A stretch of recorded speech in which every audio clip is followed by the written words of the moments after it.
Hello viewers, welcome my new video. তো viewers, আজ কিছু গুরুত্বপূর্ণ জিকের প্রশ্ন নিয়ে আলোচনা করব। তো অবশ্যই শেষ পর্যন্ত জুড়ে থাকুন।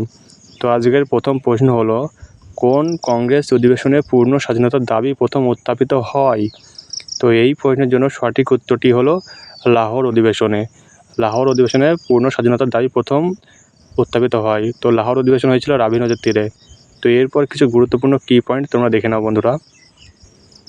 সো ভিউয়ার্স, ভারতীয় জাতীয় কংগ্রেস 19শে ডিসেম্বর 1929 সালে তার লাহোর অধিবেশনে পূর্ণ স্বরাজ মানে পূর্ণ স্বাধীনতার প্রস্তাব পাশ করে। এই অধিবেশনে সভাপতি করেছিলেন জওহরলাল নেহরু।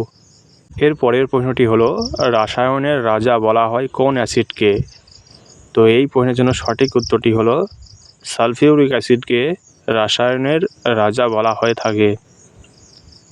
এর পরের প্রশ্নটি হলো, নাট্যশাস্ত্রের রচয়িতা কে? এই প্রশ্নের জন্য সঠিক উত্তরটি হলো ভরতমুনি। ভরতমুনি হলো নাট্যশাস্ত্রের রচয়িতা। তো এরপর কিছু গুরুত্বপূর্ণ কি পয়েন্ট এবং গুরুত্বপূর্ণ বইয়ের লেখকের নাম দেখে নাও। তো বন্ধুরা, কামসূত্রের লেখক হলো বৎসায়ন এবং কিরাতার্জানীয়ামের লেখক হলো ভারবি এবং বৃহৎ সংহিতা, পঞ্চাশ সিদ্ধান্তিকা এবং সৌর্য সিদ্ধান্তিকার লেখক হলো বরাহ মিহির এবং দানসাগর ও অদ্ভুত সাগরের লেখক হলো বল্লাল সেন এবং আর্য সিদ্ধান্তিকার লেখক হলো আর্যভট্ট। বুদ্ধচরিতের লেখক হলেন অশ্ব ঘোষ। শত সাহস্রিকা, প্রজ্ঞা পারমিতা এবং মাধ্যমিকা সূত্রের লেখক হলো নাগার্জুন এবং মুদ্রাক্ষস এবং দেবীর চন্দ্রগুপ্তমের লেখক হলেন বিশাখা দত্ত। এর পরের প্রশ্নটি হলো, কোনটি ভারতের একমাত্র সক্রিয় আগ্নেয় দ্বীপ? তো এই প্রশ্নের জন্য সঠিক উত্তরটি হলো ব্যারেন দ্বীপ বা ব্যারেন আইল্যান্ড। তো একমাত্র ভারতের সক্রিয় আগ্নেয়গিরি হলো ব্যারেন দ্বীপ এবং নারকন্ডাম হলো মৃতীয় আগ্নেয়গিরি। এর পরের প্রশ্নটি হলো, লোকসভার স্পিকার কার দ্বারা নির্বাচিত হন? তো এই প্রশ্নের জন্য সঠিক উত্তরটি হলো লোকসভার সদস্যগণ দ্বারা লোকসভার স্পিকার নির্বাচিত হয়ে থাকেন। তো এরপর কিছু গুরুত্বপূর্ণ কি পয়েন্ট তোমরা দেখে নাও। কোনো বিল অর্থ বিল কিনা তা স্পিকারই একমাত্র ঠিক করেন। এ ব্যাপারে স্পিকারের সিদ্ধান্ত চূড়ান্ত 110 নম্বর ধারায়। অর্থ বিলে লোকসভার স্পিকার সার্টিফিকেট দেন 110 নম্বর ধারায়। স্পিকারের নির্দেশ অনুশাসন সম্পর্কিত কোনো বিষয়ে বৈধতার প্রশ্ন আদালতে পেশ করা যায় না 122 নম্বর ধারায়। তো এর পরের প্রশ্নটি হলো, কোন দেশটি সম্মিলিত জাতিপুঞ্জের নিরাপত্তার পরিষদের স্থায়ী সদস্য নয়? এই প্রশ্নের জন্য সঠিক উত্তরটি হলো জার্মানি। জার্মানি সম্মিলিত জাতিপুঞ্জের পরিষদের স্থায়ী সদস্য নয় এবং সম্মিলিত জাতিপুঞ্জের নিরাপত্তা পরিষদের 5টি দেশ সদস্য আছে। সেই 5টি দেশের নাম হলো চীন, ফ্রান্স, রাশিয়া এবং মার্কিন যুক্তরাষ্ট্র ও ইংল্যান্ড। এই 5টি দেশ হলো সম্মিলিত জাতিপুঞ্জের নিরাপত্তার স্থায়ী সদস্য। তো ভিউয়ার্স, এর পরের প্রশ্নটি হলো, কোন ষড়যন্ত্র মামলার সাথে অরবিন্দ ঘোষের নাম জড়িত আছে বা সম্পর্কিত আছে? তো এই প্রশ্নের জন্য সঠিক উত্তরটি হলো আলিপুর ষড়যন্ত্র মামলার সাথে অরবিন্দ ঘোষের নাম জড়িত আছে এবং কিছু গুরুত্বপূর্ণ কি পয়েন্ট তোমরা দেখে নাও। তো আলিপুরের মামলায় অরবিন্দ ঘোষ ও তার ভাই বারিন্দ ঘোষকে দোষী সাব্যস্ত করা হয়েছে।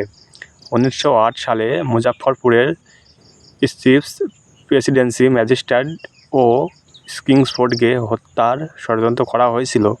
তো এই ষড়যন্ত্র মামলার সঙ্গে অরবিন্দ ঘোষ এবং তার ভাই বারিন্দ ঘোষের নাম জড়িত আছে। তো বন্ধুরা, এর পরের প্রশ্নটি হলো, পশ্চিম ঘাট এবং পূর্ব ঘাট পর্বত কোথায় মিলিত হয়েছে?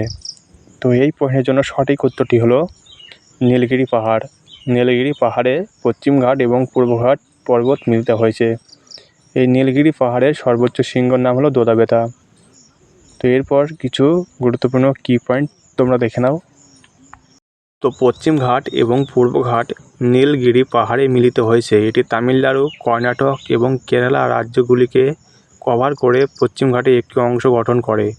নীলগিরির চূড়াগুলির উচ্চতা 1800 থেকে 2400 মিটার এবং সর্বোচ্চ শিখর হলো তামিলনাড়ুর দোদাবেতা। এর পরের প্রশ্নটি হলো, ভারতীয় সংবিধানের কোন সংশোধনের মাধ্যমে সমাজতান্ত্রিক এবং ধর্মনিরপেক্ষ শব্দটি প্রস্তাবনায় যুক্ত করা হয়েছে? তো এই প্রশ্নের জন্য সঠিক উত্তরটি হলো 42তম সংশোধনী আইন 1976 সালে সংবিধানে অ্যাড করা হয়েছে। তো এরপর কিছু গুরুত্বপূর্ণ কি পয়েন্ট তোমরা দেখে নাও। তো 42তম সংবিধানী আইন 1976 ভারতীয় সংবিধানের অন্যতম গুরুত্বপূর্ণ সংশোধনী। তখন ইন্দিরা গান্ধীর নেতৃত্বে ভারতীয় জাতীয় কংগ্রেস এটি প্রণয়ন করেছিলেন। এই আইনটি ভারতীয় সংবিধানে বিপুল সংখ্যক সংশোধনী আনার কারণে এটি ক্ষুদ্র সংবিধান নামেও পরিচিত। তো বন্ধুরা, এর পরের প্রশ্নটি হলো প্রথম ফিফা বিশ্বকাপ কত সালে অনুষ্ঠিত হয়েছিল? তো এই প্রশ্নের জন্য সঠিক উত্তরটি হলো 1930 সালে প্রথম ফিফা বিশ্বকাপ আয়োজিত হয়েছিল উরুগুয়েতে এবং জয়ী হয় হাঙ্গেরি। প্রথম ফিফা বিশ্বকাপে জয়ী হয় হাঙ্গেরি দেশ। তো এর পরের প্রশ্নটি হলো দোয়াব শব্দের অর্থ কী? তো এই প্রশ্নের জন্য সঠিক উত্তরটি হলো দুটি নদীর মধ্যবর্তী ভূমিকে দোয়াব বলা হয়। তো দোয়াব কাকে বলা হয়? দুটি নদীর মধ্যবর্তী ভূমিকে দোয়াব বলা হয়। তো ভিউয়ার্স, এর পরের প্রশ্নটি হলো নর্মদা নদীর তীরে হর্ষবর্ধনের দাক্ষিণাত্যের অভিযান প্রতিরোধ করেছিলেন কে? তো এই প্রশ্নের জন্য সঠিক উত্তরটি হলো দ্বিতীয় পুলকেশী। দ্বিতীয় পুলকেশী হর্ষবর্ধনের দাক্ষিণাত্যের পথ অভিযান প্রতিরোধ করেছিলেন, কারণ দ্বিতীয় পুলকেশী ছিলেন দক্ষিণ ভারতের শ্রেষ্ঠ রাজা এবং হর্ষবর্ধন ছিলেন উত্তর ভারতের শ্রেষ্ঠ রাজা। তো এরপর কিছু গুরুত্বপূর্ণ কি পয়েন্ট দেখে নাও। তো চালুক্য রাজবংশের রাজা ছিলেন দ্বিতীয় পুলকেশী। তো হর্ষবর্ধনকে পরাজিত করেছিলেন যখন তিনি ভারতের দক্ষিণ উপদ্বীপে তার সাম্রাজ্যকে প্রসারিত করতে চেয়েছিলেন। তিনি 618 খ্রিস্টাব্দে নর্মদা নদীর তীরে হর্ষবর্ধনকে পরাজিত করেছিলেন। তো আইহোল শিলালিপিতে চালুক্যরা দ্বিতীয় পুলকেশীর নাম উল্লেখ আছে। তো পুলকেশীনার দরবারি কবি ছিলেন রবিকীর্তি। তো রবিকীর্তি লিখেছিলেন আইহোল প্রশস্তি। তো আইহোল প্রশস্তি থেকে চালুক্যরা দ্বিতীয় পুলকেশী সম্পর্কে জানা যায়। তো বন্ধুরা, ভিডিওটি ভালো লাগলে অবশ্যই চ্যানেলটিকে সাবস্ক্রাইব করে দেবেন এবং ভিডিওটিকে লাইক করে দেবেন।